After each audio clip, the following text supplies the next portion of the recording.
Basag na sistema. Palyundo, nilinaw ang posibleng paglabas ng arrest warrant laban kay Senator De La Rosa.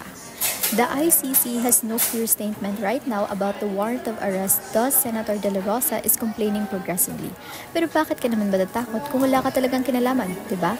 Yan ang paglilinaw ni Prosecutor General Richard Fadolion matapos ang press briefing nito tungkol sa kuro-kurong pagpataw ng warrant of arrest ng International Criminal Court or ICC kay Senator Bato De La Rosa noong ika-11 ng Nobyembre taong 2025. Hindi naman malinaw kung anong kaso ang isinampa laban sa senador, ngunit may ilang nakikitang dahilan si Fadolion kung bakit maaari itong patawan.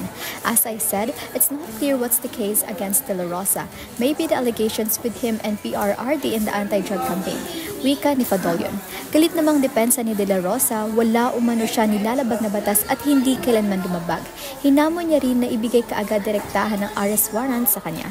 Matatanda ang nasa kustudiya na ng ICC si dating Pangulong Rodrigo R. Duterte dahil sa kasong paglabag sa human rights kabilang ang extrajudicial killing sa kanyang termino.